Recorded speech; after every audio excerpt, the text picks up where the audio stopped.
Ketika kamu patah hati, pasti kamu sudah bosan nih mendengar kata-kata dari orang-orang terdekat kamu seperti bilang, sabar aja, nanti juga akan hilang rasa sakitnya. Atau pas kamu cerita sedihmu, dicurhatin balik dan diawali, kamu tuh gak seberapa, lah aku, bla bla bla bla, yang bikin perasaanmu makin gak nyaman.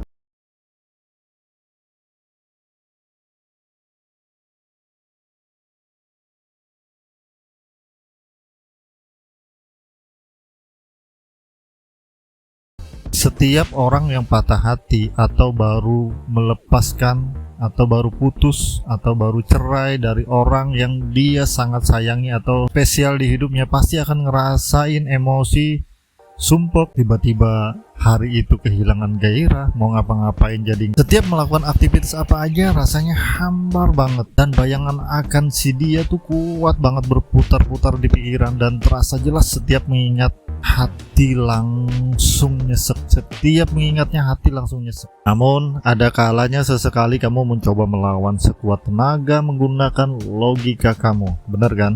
Seperti kamu bilang begini ke diri kamu, apa sih pentingnya dia buatku? Namun kadang berhasil, tetapi beberapa menit kemudian perasaan itu makin lama makin kuat dan kamu makin terseret ke dalam arus kekecewaan, larut dalam kenangan yang masih susah untuk dilepaskan. Mulai dari bayangan kebersamaan, betapa indahnya hari kemarin, perlakuan spesialnya, seakan-akan membuat diri ini berpikir, kok bisa ya dia melepaskanku? Kita jadi terus menyangkali hal tersebut dan terus menganalisa, mencari jawaban untuk memuaskan hati kita. Namun kita sampai di titik masih bertanya dan terus begitu, yang ujung-ujungnya mengebuat diri sangat kelelahan, baik lelah pikiran yang akhirnya diikuti oleh lelah mental kita juga. Pasti kamu juga terus berpikir, apa salahku ya? Kenapa ya dia begitu? Tega banget ya sampai perlakuan aku begini. Dan apapun masukan orang lain saat kita ada di fase masih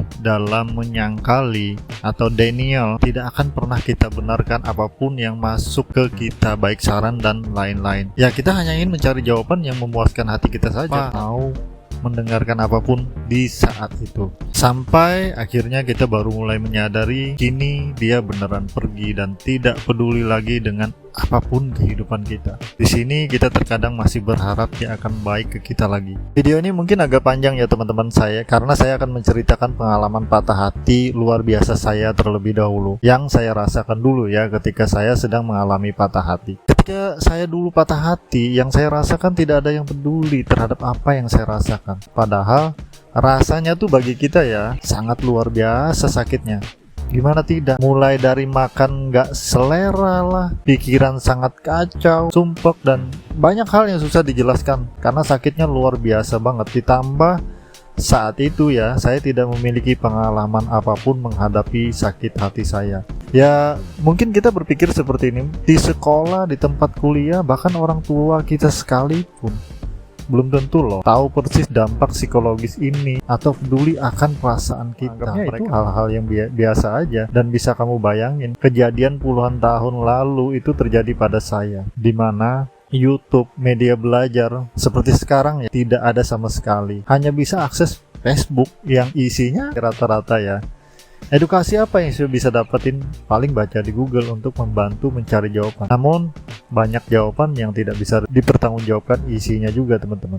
Buat kamu yang sedang nonton video ini sangat beruntung sekali karena tidak perlu mengulangi kekonyolan, kebodohan saya, dan tentu tidak perlu trial error lagi mencari cara efektif, karena saya akan berbagi cara efektif agar kamu yang saya alami dulu saat patah hati, saya rangkum polanya di sini biar teman-teman bisa belajar juga dan mengambil insight-nya. Teman-teman bisa juga menyesuaikan dengan kondisinya masing-masing untuk bisa diterapkan dan dipelajari di kemudian hari sebagai antisipasi, lalu dijadikan langkah untuk penyembuhan diri sebagai alternatif ya tentunya, agar bisa cepat melangkah dengan penuh keyakinan move on. Mulai dari kita merasa dunia kita masih ada di pasangan kita. Ingat, kita masih merasa dunia kita ada di pasangan kita. Dan ketika si doi tidak ada, wajar jika kita merasa ada yang hilang, ada yang kurang, ada rasa yang berbeda. Bagaimana tidak, hari-hari kita habiskan mulai dari pagi saling berbagi kabar, kadang siang makan bareng, sore berkabar, malam sleep call, jalan-jalan, dan aktivitas bareng lainnya yang semuanya bertahap. Dari awalnya 10 kebersamaan, aktivitas dengannya sampai meningkat makin lama sampai semua aktivitas kita mungkin menjadi 100%, bahkan bisa lebih dari itu, teman-teman. Temanmu, sahabatmu tentu tidak sebesar pasanganmu, benar gak? Tentunya masih pasanganmu yang menjadi juara ngasih support ego terbesar selama ini. Sebenarnya ada banyak pola lagi jika dibedah lebih jauh. Tapi sebelum itu, jika kamu ngerasa terbantu dengan konten Ruang Pulih, sudilah kiranya untuk memberi dukungan, subscribe, like, dan komen ya teman-teman. Oke, kita lanjut dengan serentetan mekanisme pola patah hati yang bikin kamu langsung flashback cerita hubunganmu. Tidak fair jika saya tidak memberikan solusi biar kamu bisa bangkit dan membuat hari-hari yang dijalani agar lebih indah dan berwarna lagi. Oke, semangat ya. Masih teringat jelas di ingatan saya. Dan ini akan saya ambil salah satu file cerita kehidupan saya yang membuat saya bisa bangkit dari patah hati saya.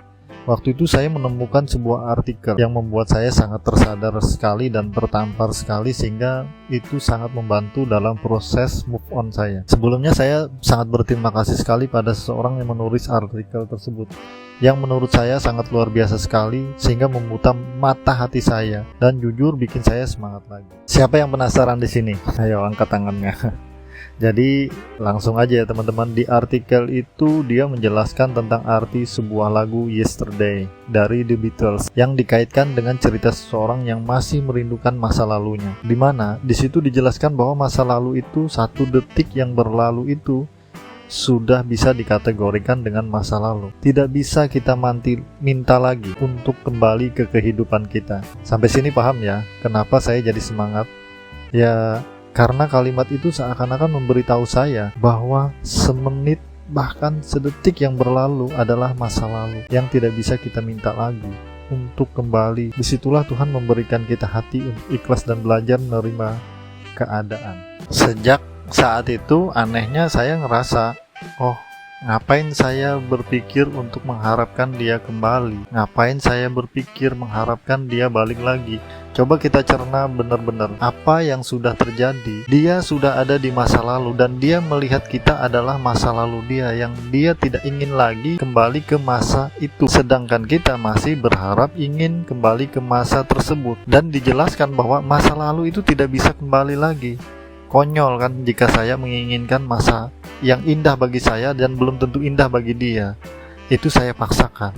Disitulah membuka mata pikiran saya dan hati saya untuk ya udah, saya harus lanjutkan hidup saya dengan lebih baik lagi. Dan ini mungkin bisa jadi insight teman-teman di luar sana agar menguatkan keyakinan atau hatinya untuk melangkah ke depan. Karena teman-teman, kalau dibilang kita nggak bisa mencintai orang lain lagi, buktinya Tuhan bisa membuat kita jatuh cinta berkali-kali. Itu tandanya Tuhan sudah tahu kalau kita patah hati, kita akan diberikan solusi lagi, yaitu kita bisa mencintai orang yang baru lagi. Coba bayangkan seandainya kita patah hati, terus kita tidak diberikan Tuhan kemampuan untuk mencintai lagi. Patah hati, kita pasti merasa kesulitan mencerna semuanya di dalam satu waktu, sehingga tubuh kita biasanya sangat kelelahan sekali. Nah, kebanyakan orang ketika patah hati, mereka malah malas makan, tidak memperhatikan dirinya, malah tidak bikin plan apa-apa, sehingga itu memperparah kondisi patah hatinya karena mereka tidak memperhatikan dirinya. Karena sebenarnya patah hati itu ada banyak perasaan yang muncul, ada banyak emosi yang muncul, seperti perasaan dicampakkan yang kita rasakan. Tidak sekali karena tidak perlu mengulangi kekonyolan, kebodohan saya, dan tentu tidak perlu trial error lagi mencari cara efektif, karena saya akan berbagi cara efektif agar kamu yang saya alami dulu saat patah hati, saya rangkum polanya di sini biar teman-teman bisa belajar juga dan mengambil insight-nya. Teman-teman bisa juga menyesuaikan dengan kondisinya masing-masing untuk bisa bisa diterapkan dan dipelajari di kemudian hari sebagai antisipasi, lalu dijadikan langkah untuk penyembuhan diri sebagai alternatif ya tentunya, agar bisa cepat melangkah dengan penuh keyakinan move on. Patah hati itu mulai dari kita merasa dunia kita masih ada di pasangan kita. Ingat, kita masih merasa dunia kita ada di pasangan kita. Dan ketika si doi tidak ada, wajar jika kita merasa ada yang hilang, ada yang kurang, ada rasa yang berbeda. Bagaimana tidak, hari-hari kita habiskan mulai dari pagi saling berbagi kabar, kadang siang makan bareng, sore berkabar, malam sleep call, jalan-jalan, dan aktivitas bareng lainnya yang semuanya bertahap dari awalnya 10% kebersamaan aktivitas dengannya sampai meningkat makin lama sampai semua aktivitas kita mungkin menjadi persen, bahkan bisa lebih dari itu teman-teman, dilakukan bersama doi. Dan hari ini semua hilang, dia tidak ada lagi di kehidupan kita. Tentu ya, apa yang saya alami dulu dan mungkin teman-teman saat ini akan mengalami shock berat dan merasa hampa banget. Wajar, ini namanya kita sedang kehilangan dunia kita yang sedang ada di pasangan kita.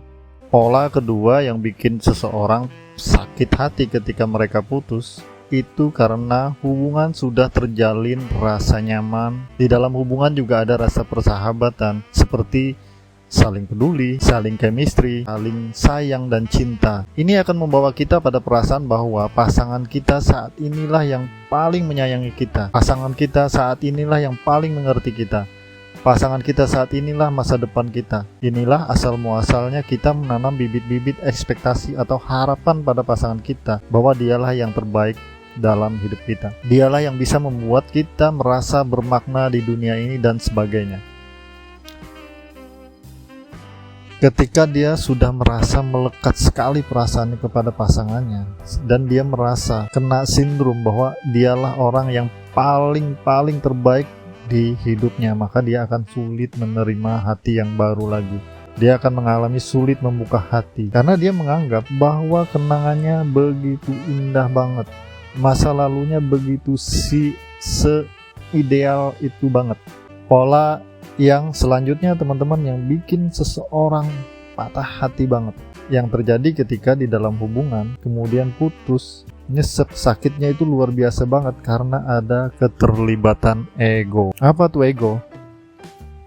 Yaitu rasa dipentingkan, dihargai, diprioritaskan, diutamakan. Semua ini akan didapatkan ketika menjalani sebuah hubungan. Tentu kamu tahu semua kan gimana rasanya diprioritaskan. Itu bikin happy, pakai banget. Rasanya jadi kebanggaan seseorang, seneng gak? Tentunya seneng banget.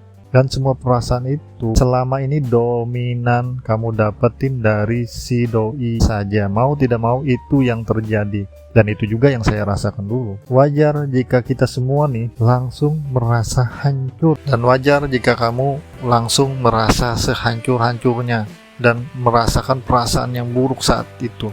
Tepat di hari pertama kamu putus, kamu akan bertanya, siapa yang peduli pada egomu lagi? Tidak diinginkan lagi, kita ngerasa tidak dipedulikan lagi. Yang mengebuat sakit hati sebenarnya ego kita sendiri. Dan kata ego inilah yang banyak orang tidak sadari, bahwa yang bikin sakit hati itu bukan orangnya, tapi adalah ego kita yang merasa tidak cintai lagi oleh orang tersebut, merasa tidak diinginkan lagi oleh orang tersebut, merasa tidak diinginkan atau diprioritaskan lagi oleh si doi. Kita hanya peduli pada perasaan kita, bukan peduli pada orangnya lagi. Paham sampai di sini? Jadi, bagaimana menyembuhkan luka akibat patah hati?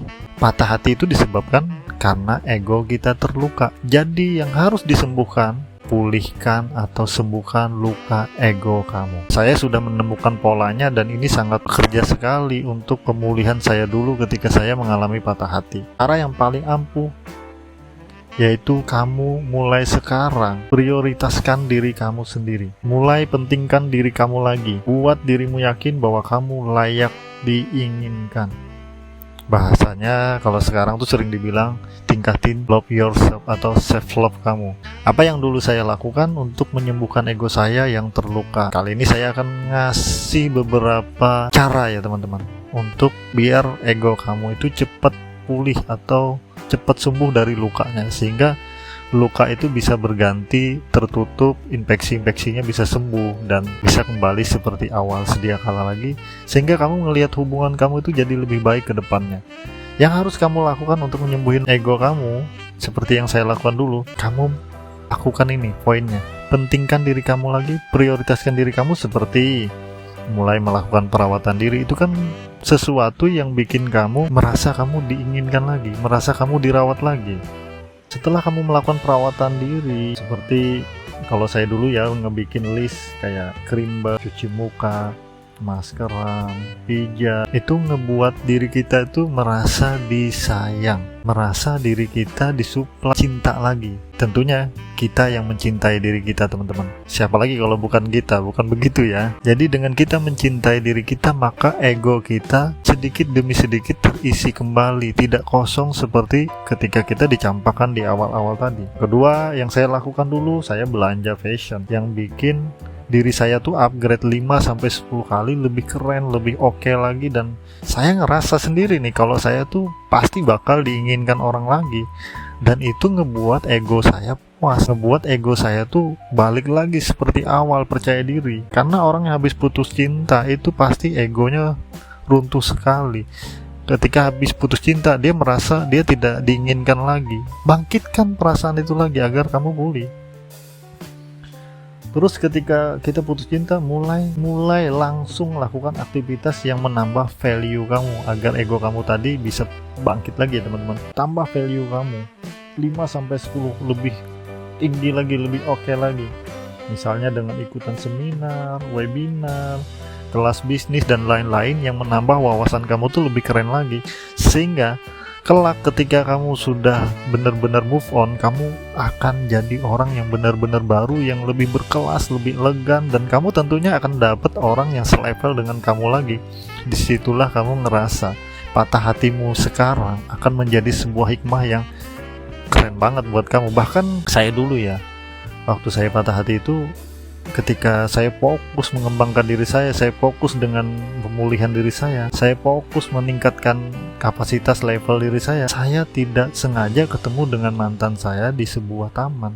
Di situ saya kaget dengan penilaian saya sendiri. Kok dia tidak secantik yang saya idam-idamkan dulu ya? Kok dia tidak semenarik itu? Kok dia bikin saya patah hati banget dulu ya? Dan saya ketawa saat itu karena itu hal yang konyol. Di saat saya yang sudah berubah sekarang, saya bisa dapetin jauh yang lebih baik lagi dari momen tersebut, teman-teman.